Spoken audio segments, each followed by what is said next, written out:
Good afternoon. If the algorithm has brought you here to Skeptic Haven, then you are likely someone who enjoys critically discussing how the maladaption of the Bible has affected our modern day life, especially when it's weaponized to oppress us. Today's topic on Women's Atheists Unload is sexism in religion, and I am joined by our host, Ghada, and our special guest, Helen Greene. We'll see you in a moment. I don't ever slow up, no I don't take shit. I got no love for the fakeness. If you wanna play tough and wanna hate this, I'll always show up. I don't ever slow up, no I don't take shit. I got no love for the fakeness. If you wanna play tough and wanna hate this, I'll always show up and make a statement. I don't ever slow up, no I don't take shit.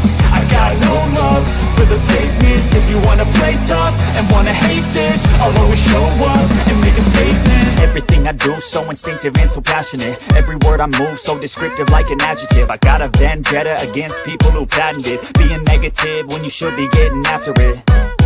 I got facts over tracks, this and that.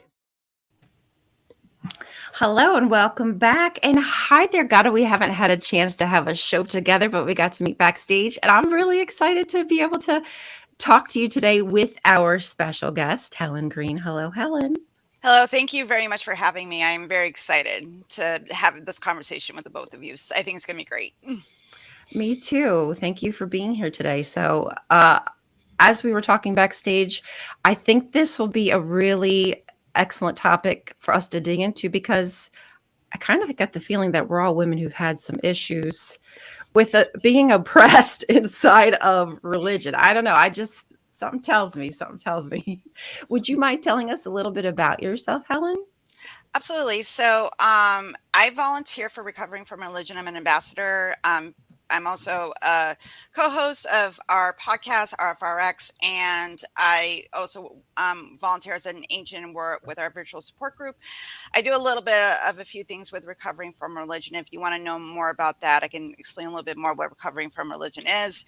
I'm also a co-host on the Left of the Valley podcast, which is another atheist podcast where we talk about topical stories and things going on within the religious community and how that affects the atheist community with a little bit of humor and fun thrown in as well. And occasionally I will show up on an atheist community of Austin show, usually on the nonprofits, giving my opinion again on news and how, religion infects secular society. So I do a little bit as everything as an atheist activist. Wow. Yeah. That you've got a full list there. Like you're going for it. I love it.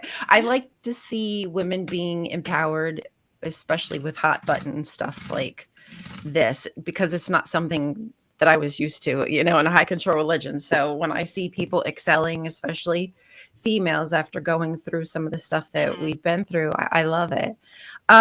So can you talk to us a little bit about, go into a little bit more about the activism that you do? Is this on the Recovering from Religion, or is this also just with government stuff? What kind of nature? Most of it's been online, but I am trying to find a way to infiltrate more of my local community because I live in Florida and I live in a very red county. Wow. And as a queer person and as a woman and as a mother to a queer child, I have a lot of feelings about the way things are going, especially in my own county. And though I use my voice online to direct people to atheist causes and RFR, what I'm seeing is that a lot of atheists are a little afraid to get active in the community, especially where we live, because it is very much a right-wing, Trumpian, very red county. And Florida has become very, very red. So, and a lot of atheists are either centrist or progressive. You do get the occasional right atheist, but the more that I've come in contact with, they tend to be centrist to left.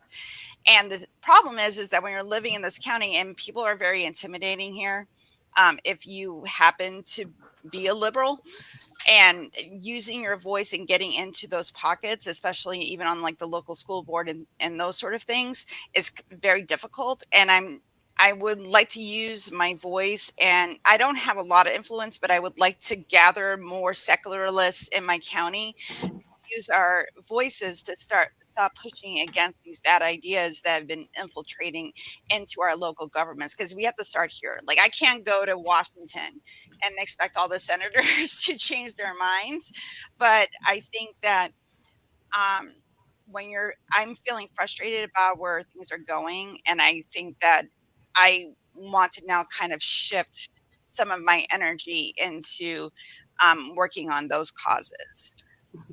That makes a lot of sense, and I agree with you, because I'm sure that we've all noticed that on the school level that they're starting to infiltrate like our school systems and getting on the school board and trying to stop things like critical race theory and all that kind of good stuff. Do you have any like recommendations when it comes to that, getting involved in community? Do you think that atheists are just afraid, like you had said, like with just how they'll be received with other people in the community? That I can also a little jump in a little if you don't mind, because no, please do. Go. Yeah. live in Texas. So what I've noticed though is that there is an increase in how do I call it, like respect for convention. Like if you speak up and if you are unapologetically atheist or unapologetically secular, unapologetically, not hateful, not a bigot, and stand up to bigots, you might be a little surprised at like how others react. And just to give an example, I went to I used to go to a dog park when I first came into the country, and I'll talk a little bit about my background in a little bit. But when I first came to the country, I used to go to a dog park, and that's how I got to know people. And it was in an extremely red county, an extremely red town, and a lot of the people there were good old Christians, and all they wanted to talk about was God, the Bible, and we need prayer back in school or whatever. But things changed when we had our first gay person come in, and then another gay couple started to come in as well. And I noticed the difference that happened was that there were people that were like microaggressive, like passive aggressive about it, maybe not interacting with them very well, or just ignoring them, or just being rude to them. But the other thing that I've noticed is that a lot of the like the big older ladies, what I'm like grandmas, they were so angry at how the others were reacting to the gay couple and the gay guy that was in there. They were angry because they started picking fights with them. And it's instead of us, like the other people, the atheist, the gay guy, the gay couple, we didn't even have to say anything, because they were, even though they were Republican Christian women from the suburbs, they were the ones that are telling them to stop being so hateful. Don't bring in your bigotry in here. This is a dog park, and I love these people. These people are our family. They are all a family in here, and we don't take kindly to this bigotry. If you want to be a bigot, find another dog park. And I was very happy to see that. And I don't know if it's because we all got to know each other in a different way, not necessarily coming in already, guns blazing, we're talking about this. We got to know on a deeper level. They found out my story. They knew that I came here on my own from Saudi Arabia after years of abuse in a country that had nearly no respect for women's rights. And this is what you don't understand when it comes to religion, is that when religion comes in, it always oppresses women and any man that does not fit the toxic structure of masculinity that they put out for you, which is to be the head of the household, that women are beneath him, that children are beneath him. Other people, it's your who you are. Like, you have to be very controlling of the women, of your household. Only you can go out and have money. Women are then put in a different category that is not necessarily a second-class citizen, especially now with like more rights given to women, but it still gives the hierarchies to the family. So the family now is the one that controls, because that's how the patriarchy works. That's how religion works. As I mentioned before, like as It's a a system. lot of you know, in Christianity, the husband is the head of the household. He is the head of, he's the king, and essentially the women and the children serve him. And the same thing in Islam, where it is, the man is the wali al-amr, the legal guardian, the guardian of all of the house. Women have to obey. They cannot have have a different opinion from their husbands. They can disagree, but in the end, of course, he is right. She cannot say no to him. So there's all about, yes, thank you so much, godless granny. It is all about power. Mm-hmm. Women, so when you have this kind of structure, you limit essentially the autonomy of women. You stop thinking of them as individual beings with their own personalities, because they're made to be wives and mothers. Mm-hmm. They're not supposed to have personalities, idea and thoughts and different feelings that are exactly, yeah. So you have this. What happens then is just oppression. So then the women have no way of exploring who they are, and only them, and then feel frustrated because the men won't even give the personality or character a second look. That is really weird to me. They're just on the tail end of what you're saying. Like, I don't understand how you could be happy being with a shell of a person. And I'm not calling those women a shell, but they don't have the ability to express themselves. And I don't know how, as a man, I would be. I don't know where to go with that. I just couldn't stand. I couldn't stand it if that was my relationship with my husband. Like, I wouldn't want to be with a shell of a person. Sorry. And it reduces. And Helen, I'm pretty sure you've seen this as well, with recovering from religion. It reduces, women to only wanting to get out of their homes, essentially, because first of all, they tell you that you're only going to be a wife, and this is what a man wants. So essentially your whole personality now becomes, I want to be a wife and mother. And then they get married, but now the husband, they are fed from childhood that this woman is only there to take care of you and give you children, and have, for you to play with her and have fun with her. But that's it. Like, if you want to have intelligent conversations, why would you go to a woman to have an intelligent conversation? You can go to the men, hang out with the men during the day or even at night. Your women are just there for you to go back home to, and they take care of you and feed you and have sex with you. There's a lot of cultural, go ahead, Helen. There's a lot of cultural stuff in that. Yeah. And like, even in the subtle ways that this kind of happens, because it might not be as extreme as their only role as a wife and mother. Just because, like, we live in the United States, there has to be two people in the house working, just because for the cost of living. It's only a privileged few that a woman can stay home and take care and not have to work. But the thing is, though, is that once you're home, you not only have to have the career, but you're supposed to cook, clean, take care of the kids, kind of be the organizer of the house. So it's not like those roles are going to be shared if you're living in a household where the man is supposed to be in charge. And the toxic masculinity is taught to them that if they change diapers or, make dinner or take care of the house, that they're doing the woman's work.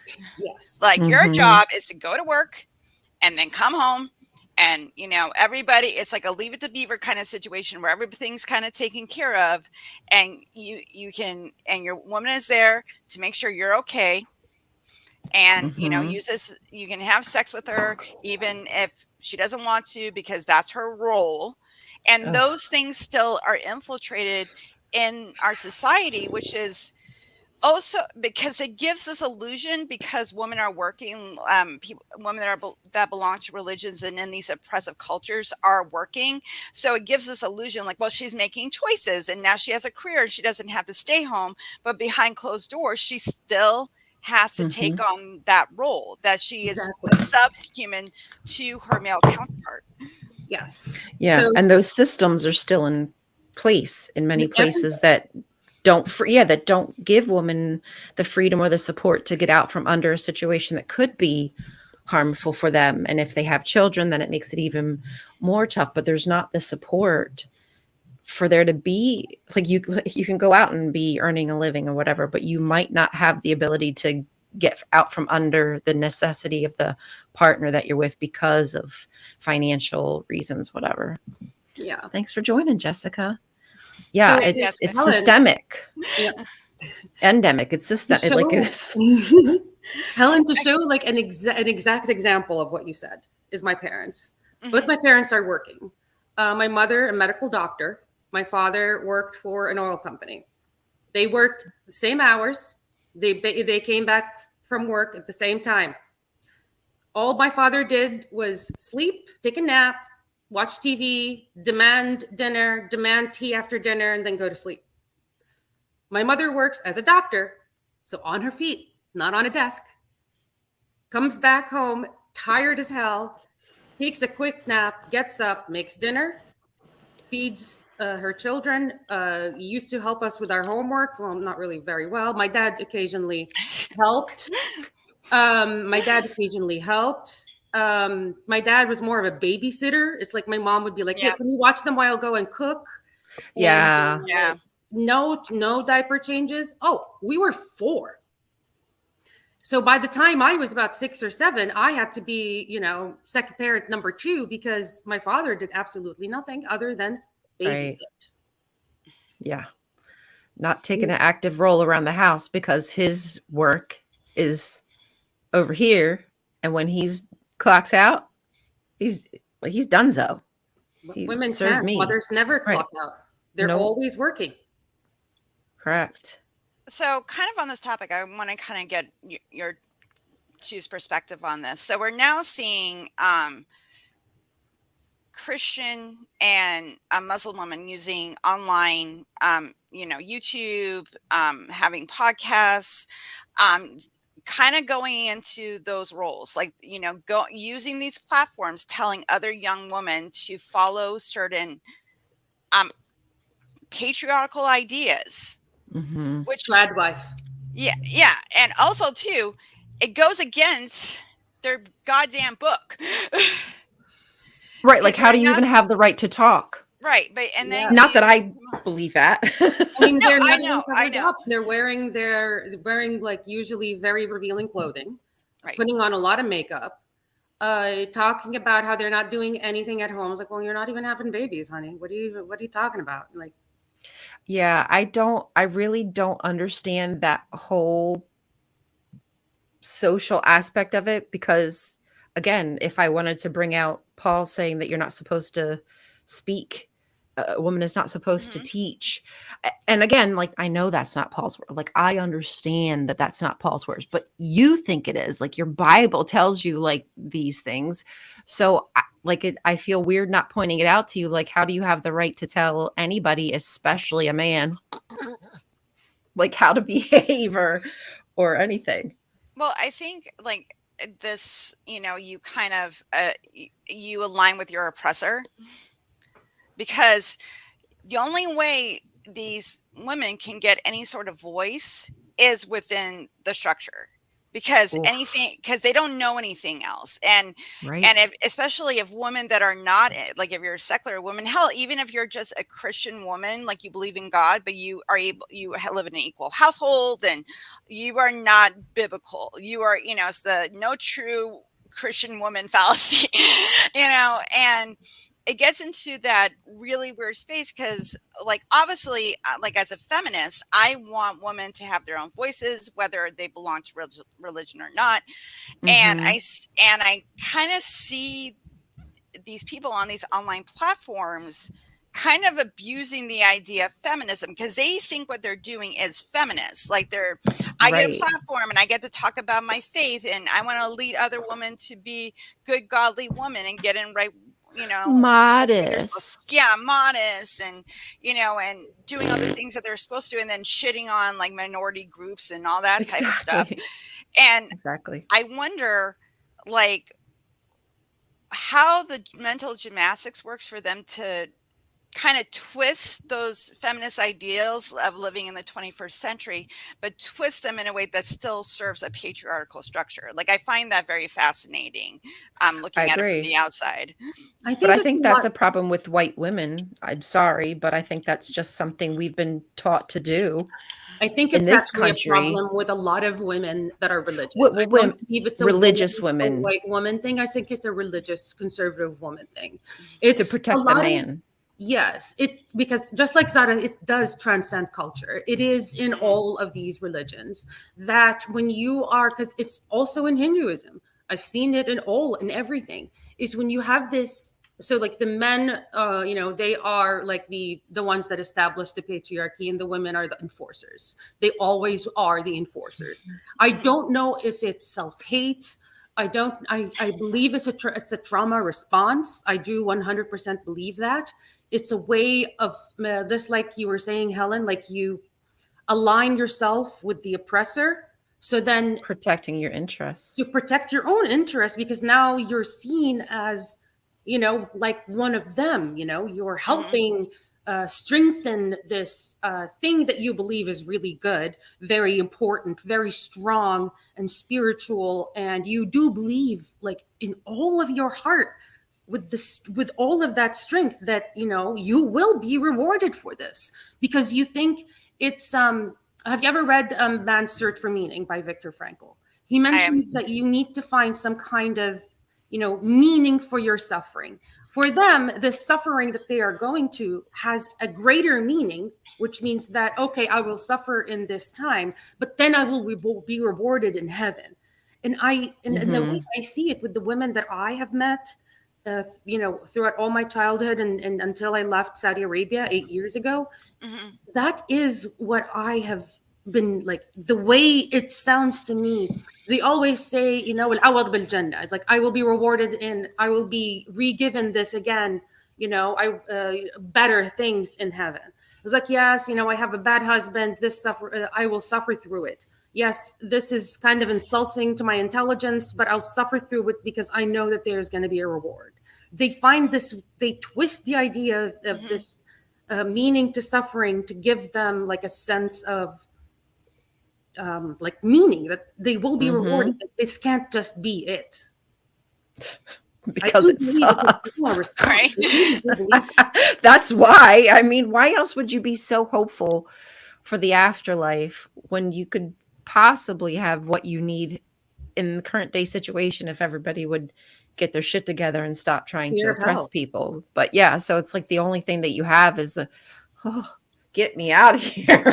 Right. Which is really sad. And you have to demonize the other side, and make them into monsters, or not as good as a person as you are, because if you really looked at it, you're jealous that these women and people in other groups are able to make their own choices. They're not allowing anyone to tell them who and what they are. They want more. They see the importance of equality and everybody having a voice and the ability to live their life the way that they want to. But they're stuck here in the structure, and they know. And also too, that fear of, if I don't do this, I will burn for eternity. And that is there, and it gets in, and every Sunday, and and if you go to church several times a week and you're doing women, groups and all that type of stuff, it just gets informed again and again and again. And like when we've had discussions, like in support groups at Recovering from Religion, and we get people that call or chat in, and they talk about these things, about how do I deconstruct these lies that I've been told, and what is that doing to my, and it's a form of trauma, because you've been abused, but you've been taught that the abuse is good, and it's like you are special. You are one of the special ones, and if you do this thing correctly, you will find God, and you will get to heaven and have eternal peace and life and joy and rainbows and unicorns and whatever. That's what you're taught. So, Mhm. and then when that deconstruction starts kicking in and you're looking at your life, like you're looking at your husband and realizing that he's a prick, and you wanted to, like, go to college and gave that up to be a parent, and you're dealing with the guilt of that because you're not supposed to feel guilty um for wanting to go to school. Right. You're supposed to Right. like, well, I'm a mom, so it's okay that I gave up on my dreams and I can't be resentful, and Mm-mm. it all feeds into that. So Right. I think that when those of us who are speaking out against those things, when the people are still in the religion, they don't know what to do with us, so they have to demonize. Right. Right. And it's almost like that whole saying of, oh, you left the church because somebody hurt. What is the saying they say? Like they try to blame it on, oh, you left the church because you're mad at God or something. Right. You just want to go sin. You just want to go. That is like the worst spiritual bypassing. Like, no, like I honestly dedicate. I don't know about y'all, but when I was in religion, like I dedicated everything I was, like that structure, that system that's set up. I did my best to fit into that structure and that system to try to win, like to find a way to rise to the top, which there is no real way of recognition. But My cat cat wanted to attack. my cat wanted to go in the window. Sorry about The that. cat wants some recognition right Yeah, now. It's okay, exactly. kitty. I get it, kitty. Catnip's But yeah, clean. Dude, Catnip's ever clean I wants wore constant hijab. I recognition. wore hijab where nothing you can see, absolutely no hair. Always wore modest clothing. Read the ugh, Quran every time I could it would get. Prayed irritate me. every single prayer. Never missed it for 21 years. Right. And you pray how many times a day? 5 times a day. Oh, hell no. Mm-hmm. I read. That's like I need a, full-time job. I want a sticker. I want a star. I want money for that. I studied it. It's like I did it. I lived it. I was there. And then the Right. second I leave, you don't know anything about the religion. Right. Right. I'm just angry. That stuff Right. just gets dumped out. And also the other part that is Right. even The more studying, insulting than any of that is the invalidation of your Thank decision you. and your choices. Thank That's you. an Like I wasn't invalidation. educated enough to make a decision. And you know what? So what? Maybe I just wanted to have sex. Maybe I just Yeah. wanted to have alcohol. Maybe I just wanted to walk out in a miniskirt. So what? It is my decision and has absolutely no impact on you. Why is it that we are being told that? Why are our Right. trauma or decisions are being invalidated like that? Right. That's what's so frustrating is I mean, as a Jehovah's Witness, I would have literally died for my religion. I would not have accepted blood. Like I know in my heart of hearts at that time, I would have died. I carried a damn card to prove how dedicated I was to this MF and God, right? So how dare you tell me that I left just for some simplistic it's a complicated reason. Like I can't just say, oh, it was because of this, like I bumped into somebody and they weren't nice to me about it.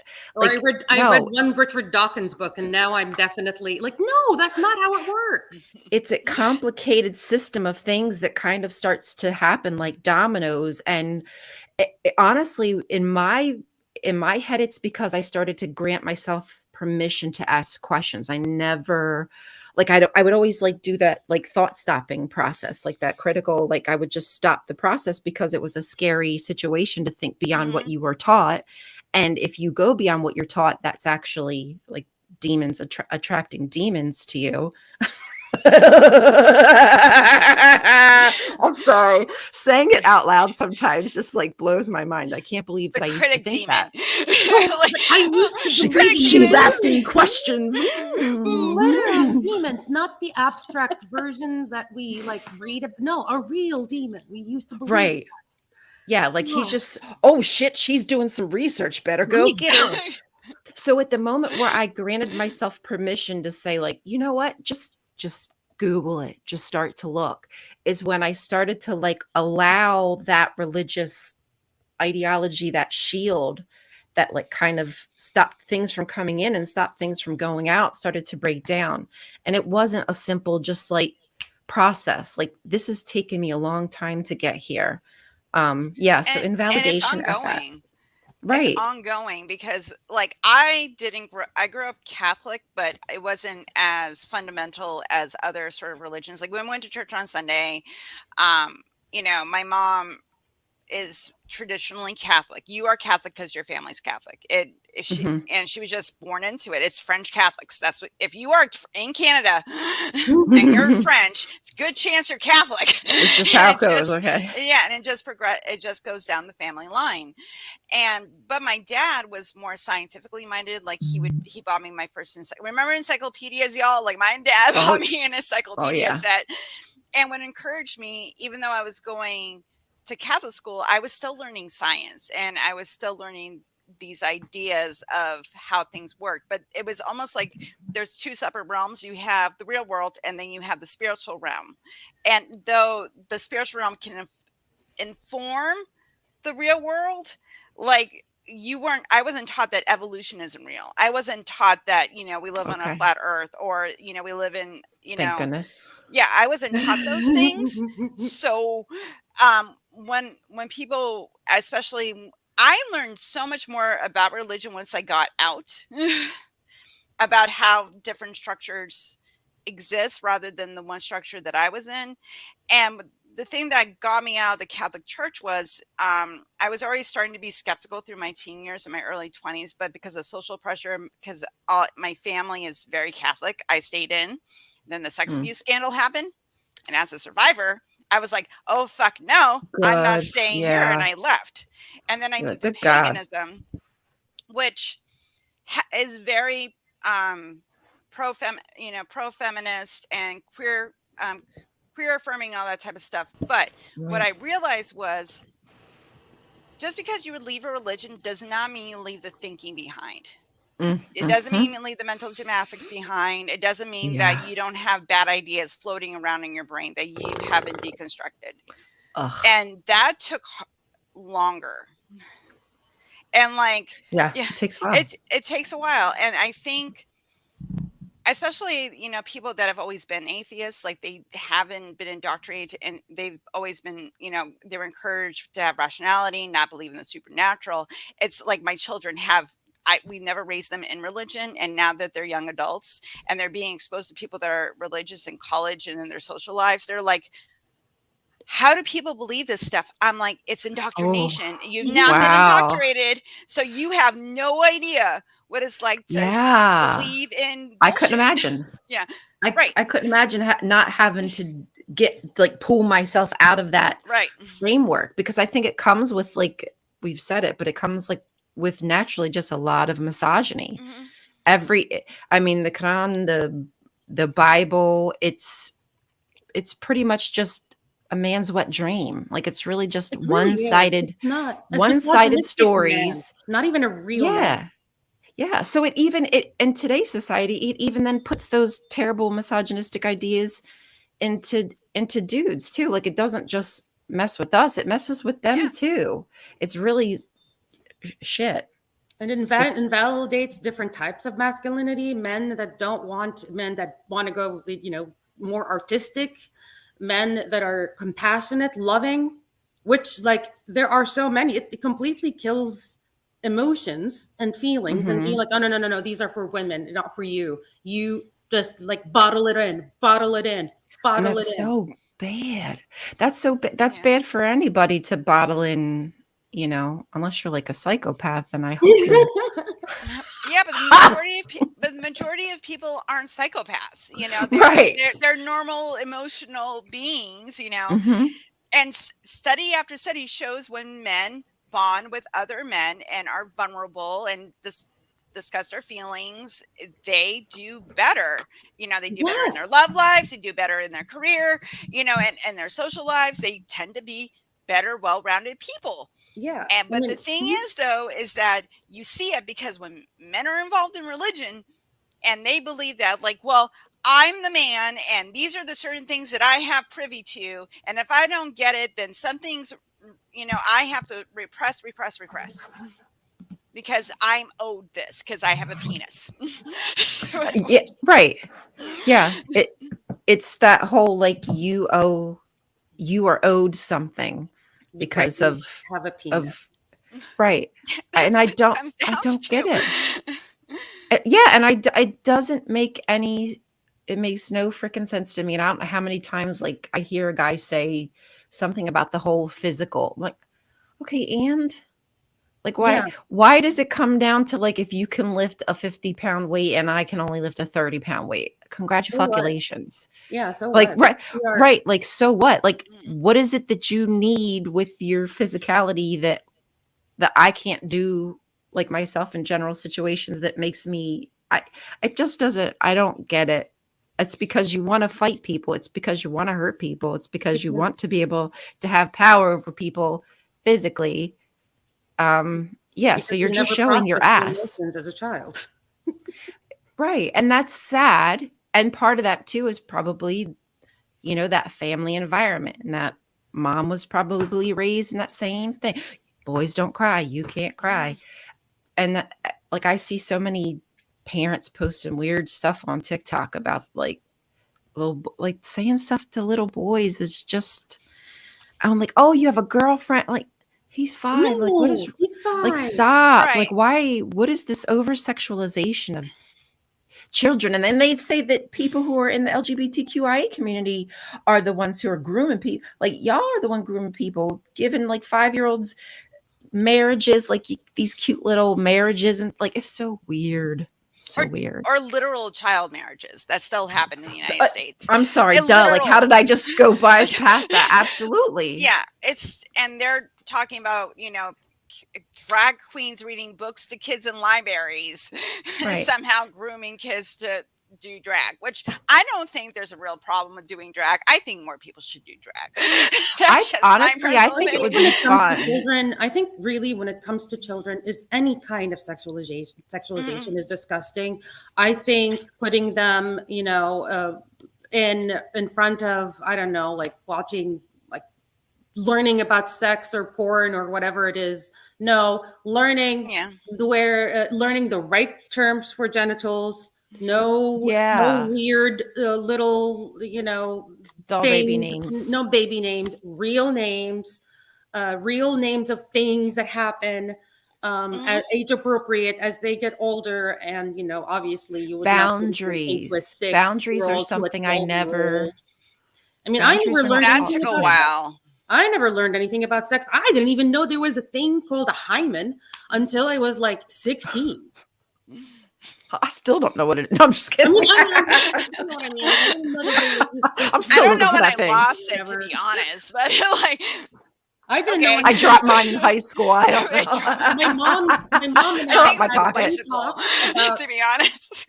My mom and I talk about when I got my first period was essentially, this is something that every woman goes through in order so she can have children later. And I'm like, this literally, I have so many questions. What? My mom. Yeah, because when it comes to everything goes back to like our main program is to pop out babies. Like literally, that's all we're made for. Is we're just brood for mares. Yeah, right? exactly. Yeah, property. We are property. Children are property. I mean, did we even get weren't we trying to get like a protection act passed for, or something passed for women in this country, and we couldn't even get that done? At least, maybe I'm talking about my ass, but I just want to know why we still have child marriage in the United States, and why? Because we have why? Because it's religious freedom, Ghada. It's like, oh, you can get married if you are under 18 years old with parental, acceptance. And I'm like, what? What if they are the ones marrying them off? What the hell is this? Right. You don't think that parents abuse their children? Like, hello, like this is the thing that drives me nuts when it comes to abuse, which is something that I wish was impressed upon my mind, is that these situations are usually somebody, you know, this is like family. This isn't like necessarily some stranger following you around at Walmart. Like, yes, I know that happens, but if somebody's hurting you, it's probably going to be somebody that you know, a friend, somebody who's trusted. Like, we need to get better education when it comes to like the ones who are going to hurt you are probably the ones who say they love you. Sad but true, statistically speaking. And the number of people that end up being sexually abused by people that call themselves men or women of religion are just, it's unbelievable. Yeah. It's unbelievable. It's like, no, that can't happen. This person is very religious. So like, have you not heard about the Catholic Church scandal? They think that they're under some kind of protection, because I believe that that's what is alluded to, at least in my religion. There's always an illusion that God protects his people so these bad things just don't happen. And I think Well, people believe it. I believed it. like when the sex abuse scandal dropped, I was living in New Hampshire, and this was all getting exposed first in New England, and this priest was not my priest, but he was my CCD teacher. And when things started to break, he ended up committing suicide. Oof. So it is now, and I didn't The understand. trash took itself out. Yeah, but like I didn't understand really what that meant Right. when I was 15. But now looking back on it 30 years later, I'm like, oh fuck. Right. Dude, you know, like you look at it now, and and the thing is though, like I still have family members that are still in the church. Like my 91-year-old mother, she is not internet savvy. She has never been a news person. She is not really up and up on trauma and those sort of things. Like she's not educated in that way. So I'm a little bit more forgiving to her for still being Catholic, you know, and she just isn't there to do like a deconstruction. And you would love my mom. My mom is a sweetheart, and I don't disparage her for still being a member. It bothers me a little bit, but I can understand. My brothers, on the other hand, who are closer to me in age and know exactly what is going on, and still supports the church. They tithe, they go to church every Sunday, they raise, and that bothers me because I'm like, you are supporting the group, man, that covered up sexual abuse against children and your parents. And that's what indoctrination does. It excuses terrible things so you can be in line with your, magical sky daddy. Yep. They're saying exactly. that, I mean, you can't blame the religion on, a few bad apples. I'm like, dude, there's so many. Yeah. The entire church, the hierarchy. Yes, It breeds I am blaming them. it on the entire church. I feel like it's breeding them. It is a breeding ground, and it's a place of protection. They are protected inside there. They can even confess. They can confess to evil, hideous things to children, to their wives, whatever, and possibly would never get reported for it because of the clergy penitent privilege. So it's, in my opinion, is if I were, I'm not going to say that. I can understand how a person who is a horrible person would go to they're looking for easy places to go. They look right. to get Religion access to is kids. Just an avenue. Yeah, you said it better. Exactly. Teaching positions. They look to be coaches. They look to be mentors, because that gives them access to kids, and that's what they want. And then they can put it on this guise as a priest, a pastor, a youth pastor, a teacher. Just makes my skin crawl. It's like, oh no, this icky. Why? And the thing is, though, like I'm now hearing like apologetics from the church. Like, well, then now they've adopted a policy that priests can't be alone with kids. I'm like, listen, mofos, you knew this was going on for 70 years. You knew this. And you were just that's their solution. Yeah, that's their solution.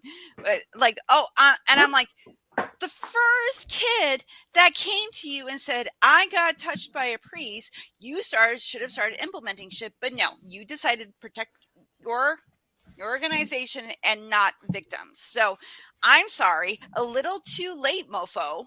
I am so sorry. The time to do that would have been the 1950s or whenever this stuff started breaking, that this was happening. That would have been the time to make these kinds of decisions. And it's the same thing with like the Jehovah's Witnesses. Like I know that people are going to have their religion. I understand that it's a way of dealing with life or whatnot. Like that's fine. I'm not going to be able to take that away from them. But if I can help people practice safer or worship safer, or give women a better platform so they can get a place of privilege in the church so they can have some authority, so they can make some change or whatever, I'll gladly do that. Like, I'm all for just empowering people and not hiding this nasty darkness, like the sick stuff that's happening, just because it brings reproach on God's name.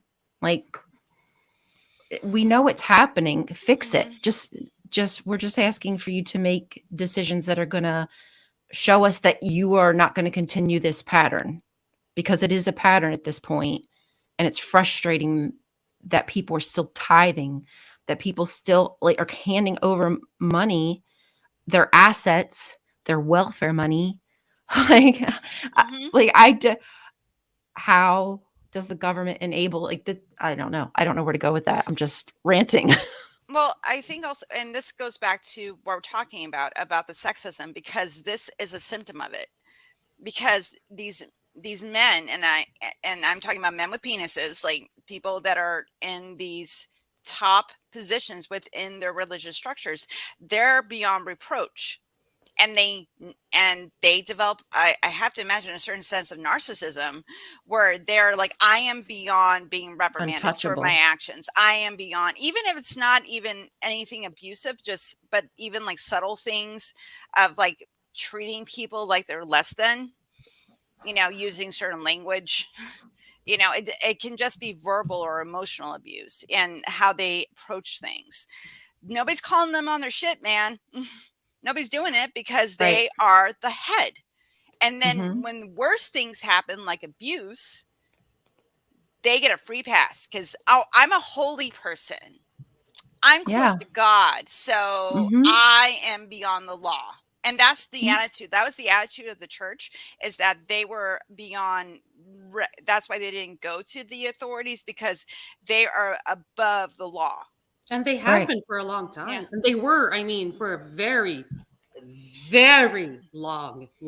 And we're still struggling to go up against their coordination, their money. They're so diverse with their supply of power. It's really difficult to go up against them, because they are pretty organized. I just wanted to say, like, Helen, to what you were saying is like basically, and then my commenter. So I'm like trying to tie it all together, but the Bible literally is like the worst examples of the worst. I mean, there's some good stories in there. I don't doubt it, but Lot, because they're mentioning like Sodom and Gomorrah, so we have these examples of upright men that are chosen by God who get raped by their own two daughters afterwards. Right. So these are the kind of people that they look up to, right? These are their shining example of a good man, right? Like, yeah, but he was protecting the angels. See how good he was? No, motherfucker, those angels can protect themselves, and they did. You freaking pervert! Like, stop trying to stick up to this dude. Like, stop it. Right. And in Islam, for example, like if you're going to talk about these good men in Islam, they believe that Muhammad is the best example as a human in the whole wide world. The man that married a child, the man that raped several women and had concubines, the man that married 9 women or whatever it is at the same time, the man that literally conducted a Holocaust on 2 or whatever it is Jewish tribes, killed all of them, and took the children and women as slaves. This is the great example that we should aspire for all. My hero. Right. Like, honestly, if creepy. If you look at if you look at the Muslim world, and you look at the men in the Muslim world, and then look at the man that they're supposed to be revering, you would understand why they'd act this way. Yeah. Right? I mean, Abraham sold his wife like twice. So, I mean, he left with a baby. What is this? In the desert. These are respectable men. These are the kind of men that I would want my husband to look up to. Please, no. Right. David, Bathsheba. I mean, come on. That was a whole freaking debacle. Yeah. Well, but you look at the terms like Jezebel. who was an empowered woman at her time. I love Jezebel. If you look at her story, but now that term, it's not used so much anymore, but it was like, you know, it was used as whore, like you are a loose woman. It still is. I've been called that, and it's just like, dude, like slow your roll, man. Yeah, you know, like she was bilingual. Yeah, she was educated. She came from a high position. She was a princess. The reason that they were able to do all the building work of temples and infrastructure is because they have these high societies where they're intermarried. Like y'all will use a woman and extract every resource like she's a freaking rock, and then you toss her like she's trash. And right, she likes sex. Right. Because she put rings on her finger. Because she put rings on her finger and she had autonomy. How dare that whore? Like, women in religion, women are not supposed to have autonomy. Women are supposed to be followers of the men in that structure. And that the other part is like, it's not good for men either, because it's a chosen select men that have the power. You are also a follower to those few select men. Mm-hmm. I don't think they want to admit that, but that's the truth. Yes, Pat, exactly. Religion is a socio-cultural construct that maintains and promotes specific normative behaviors. It's about maintaining power, personal and societal, for specific members, men, and the leadership. Yes, that nails it right on the head. It is a construct, and we are kind of rounding at the hour. So I want to make sure if there's anything about that construct that you can that you want to give us hints on how to defeat it, or if there's any particular points that you wanted to bring up. I want to make sure you can get to that. I don't think you can defeat religion. Unfortunately, I've tried. It broke me. The more I try to talk to religious people, the more I'm like, God, no, just I can't do this anymore. You have to know when I need my brain intact, and I need to not have a heart attack at the age of 40. But please, Ghada, do not. You are too young and beautiful. Please, right? Yeah, don't. Please don't have heart attacks. So what I do believe is like I listened to a podcast, and I am reading a book by Dr. Stephen Hassan, and he's an expert. I love Stephen Hassan in cults, essentially. And he, in his podcast, he was talking about how he believes religion is a continuum, that it's just going to be there. And, so yes, it's going to be here. I'm just going to have to deal with it in a manner that makes me not go crazy. And for me, at least what I am doing currently, and because I'm not an activist like Helen, and, and I wish that I was, and I cannot imagine just having a how this is a form of activism. Like, how are you not having heart attacks every day? But sorry about are you sure you're not having a heart attack, Helen? My cat knocked some shit down, so I apologize. Perfect timing. She's still a kitten, and Bellatrix is a kitten, and she is Destructo Kitten. So I apologize. I love that. No, I love that name. Yeah, but when I was saying, because I'm not an activist, I'm just a person that went through shit and came out of it and was able to build a life for myself. And all I want to do, or at least the way I found meaning in my life, is to literally just say like, hey, once upon a time I was oppressed and abused, and now I am able to cut contact with my abusers and live a full life away from them. And even though I struggled to get here, I was able to, and I would not trade the world for what I have right now. And what helps me is when I hear from other women that contact me everywhere from like freaking Minnesota to Iraq, letting me know that they read my story or heard about me and got out. Yep. Just did it. And they contact me before, but then they contact me after, and I see the happiness in their faces and I hear the happiness. It's just, and I know you'll always struggle. It's life is full of struggling. You just have to find meaning in it. I wasn't laughing at you, sweetheart. No, I honey. Comment about my cat. No, I was like, I love so much what God is saying, and then like about that was a hilarious one. Yes. But it is important though too that we all realize that just by speaking out how much we can change a person's life, because sometimes I think of religion like we lose our humanity in a sense, or not humanity, we lose our individuality, I should say.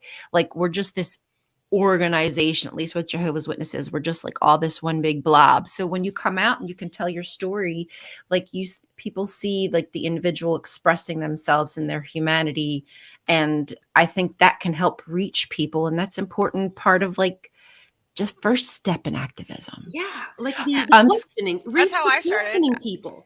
That's how I started, just talking about my experiences and the things that I went through, and that's how movements get started, because people are like, oh fuck, I went through that, I want to, you know, and they find that alignment, because we only got each other, you know, beyond this big blue dot, and you know, walking around with a bunch of neuroses and anxieties and trying to figure out how we live a good life. You know me so well, Helen. I know. I know. Listen, girl, you want to talk about you just met me. You already reading me. Crisis. I'm your person. But I do want to respond to what you're saying about like, what do we do about these periatrical structures that are not serving anybody? What I would challenge, just a basis thing to do, is that if you are like hanging out with your dad, or you know, you're dating someone and they, you know, or it's just a friend, and the take that they have is, you know, they kind of have a hot take that you are like, what the fuck? Gently push them on that. Just ask them questions like, how did you come to that conclusion? How do we prove that's true? Like, where did this idea come from? And like, well, if women's roles are only in the house, how, because women have done like, and show examples of like really great things that women have done to advance society, you know, and get them to kind of think about the things that they're saying, because the only way we're really going to break this down, we can't just sit there and shout like, you know, feminism. Like, I think that's important, but unless you're doing it on the ground level with people around you, that's how we make the small changes, because you want them to start really thinking about the things they haven't really thought about before. Because this is something I always say, when you're in a place of privilege, whether it's color or societal, or, you know, you're straight and cis, you know, when you are in a place of power, you're not really thinking about the other people that are being oppressed, because we think of oppression as almost like a slavery, like you're only, it's very like, this is like when people think of racism, it's like this. It's like this, like they think of racism as like burning crosses and the KKK, when it's little deaths of 1,000 cuts. And until we start asking those questions to people, going, where did you get this idea? And is it true? How do we show it's true? That's how you make the change. Yeah, sure. Because we can't, and then that leads to bigger changes. But so like, if you're asking what to do, just start with your own neighborhood. You don't have to go, you know, do a Rosa Parks. You can just start your friends and your family. Yeah, exactly. Really. That's the people by the way, who you'll affect, if anybody, you'd think. And Helen, by the way, you'd hope they'd trust you. And I'm just trying to say what Helen has said really does work. When I was in Saudi, I had a lot of homophobic friends, and I asked all of them, it's like, why? I was like, because it's gross. It's like, okay, so you think it's gross, but you're not doing it. They're doing it. I'm like, yeah, but what if he does it to me? He's like, he's definitely not going to do it to you. Okay, what's the other part? So you want to meet him? He's right there. And it works. And they're like, oh, he's just a normal dude, and we kind of like the same shit, and we want to play games. Okay. Yeah. I've heard a lot of people say things like, for the guys who are so opposed and so grossed out and so afraid that they're going to be approached by another man, is that because you know, like, how you are when it comes to going after women? Do you not take no? Are you aggressive? Is that your fear that you're going to have somebody do the same to you? And if that's the case, then chill the fuck out. And stop doing it to women. It doesn't feel good, does it? It doesn't feel good when somebody won't take no, when you have to like for 20 minutes while you kindly just tell somebody to please back the F up. Anyhow, that was my little take on that. Okay, so guys, we're hitting the hour mark. I would love to get any final thoughts. Oh, look at that. That was like Ooh. kismet. Final thoughts at the same time. It was internet magic. That's right. I love that. It was the goddesses. We're just going It to pretend was, the yeah. goddesses are watching us and they're like, yes, final thoughts, please, goddesses, give them to us. Helen, Ghada, anybody, anything? Bueller? Well, I'm going to put in a plug for Recovering from Religion for those of you that are speaking. Please. If you are struggling with doubt and unbelief, there are things that you heard us talking about tonight that you want to kind of work through and deconstruct. Please consider, you can call us on our helpline at 1-84-I-DOUBT-IT, or sign into our website at www.recoveringfromreligion.org. And there is a live agent that will be trained to answer your questions, offer resources, and help you work through whatever you're working through. And if you do find that you need a little bit more help as far as therapy you're dealing with beyond the scope of what we can offer you, please consider contacting the Secular Therapy Project. We are aligned with them, and this will help you find a therapist that is scientifically trained on the latest techniques and therapeutic modalities that are available now. You're not going to be told to pray it away, or use some crystals, or essential oils to deal with your depression or anxiety or whatever. So those are two resources that I offer. And also too, as Ghada has talked about, sharing your story. If you have a story you want to share it. Find a podcast, write a blog, make a vlog, go on the TikTok, whatever, because there's somebody that you're going to connect to that's going to hear your story about how you found yourself and you got out of an oppressive culture, and inspire them to do the same. Mm-hmm. It's really important. I say it all the time. Please share your story. Your voice matters. The more that we speak up, the more that we can find our people, the more that we can start to unionize. I'm just kidding. But that we can start getting our thoughts together on how we can affect change and not feel like we're completely getting battered around by the power of the big high powered religions. Mm-hmm. Ghada, is there anything that you wanted to take us out with? Yes, and I completely third what everybody has said. If you have a story, please share it. It's great. It's amazing. Please consider. Is it okay if I plug Faithless Hijabi? Plug anything you want. Your socials, anything. Please plug it away. Faithless Hijabi is an organization created, founded by Zara K, a good friend of mine. It helps essentially women and ex-Muslims and other honor-based victims. We have a mental health program, and we're starting fundraising very soon. So please consider donating and supporting us. We also have some merch. Zara always comes up with really fun, amazing, Allah is gay shirts. So go get them. I'm sorry, that just shook. I just shook. I need that. They're really, really awesome. I need that shirt. So go get yours. I need that in my life. So go get yours. I need the Jesus is trans. Jesus is trans and Allah is gay. And I'm going to have there is an article about whether or not that Jesus might be the first trans person. So there's always something. Somebody's always writing something. He didn't have male DNA. So I'm just saying. Yeah. So faithlesshijabi.org. Support us. We have we do a lot of really good work. I just started volunteering with them, but I've known Zara for years. Really awesome lady. We also have we're going to restart a YouTube video that we haven't yet put together when we're going to start it, but it's going to be Support Corner, and we're going to just talk to people and give as much support as possible and take questions. And awesome. I love it. I love to see it. Everybody in the audience, please make sure that you go support our friends here. And, if you're dealing with issues when it comes to deconstruction, I always recommend Recovering from Religion, Freedom from Religion. There's a lot of good places out there, but it's possible.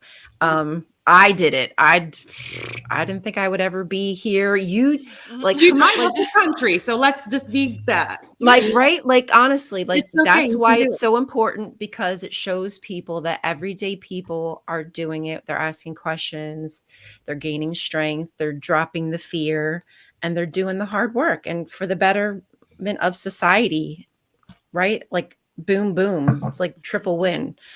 Okay, y'all, I think that's going to be it. I will thank everybody Last for thing, joining us. Yeah, I want I'd to like to thank the patrons. yes, please thank the Ian patrons. Murphy, Dan D, Shannon Gray, Michael Wiseman, Kathy Cotton, Cindy Plaza, Deborah Grace, Sunny Shell, Aaron Coalson, and Phil Calderone.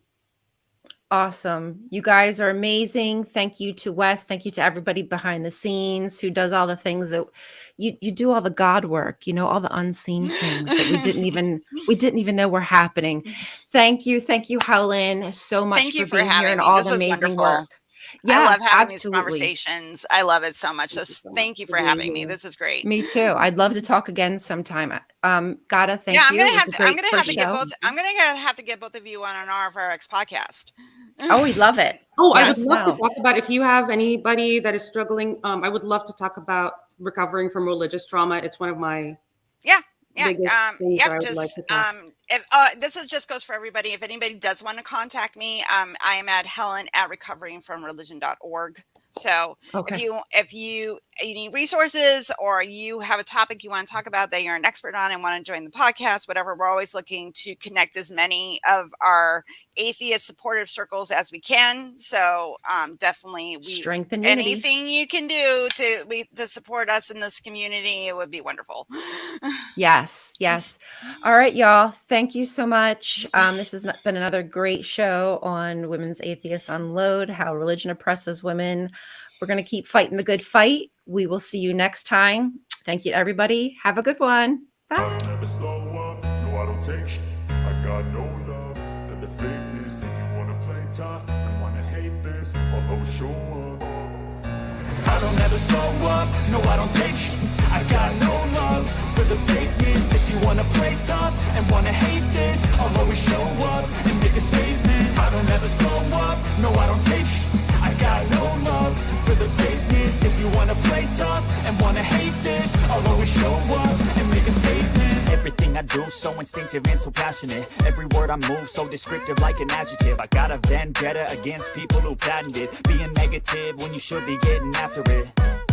I got facts over tracks, this and that, spitting slow, speaking fast. I could roast, I could gas, think I'm okay at last, but I don't know if that can erase all the past and the pettiness. A reflection of the emptiness, hilarious. You think you're with my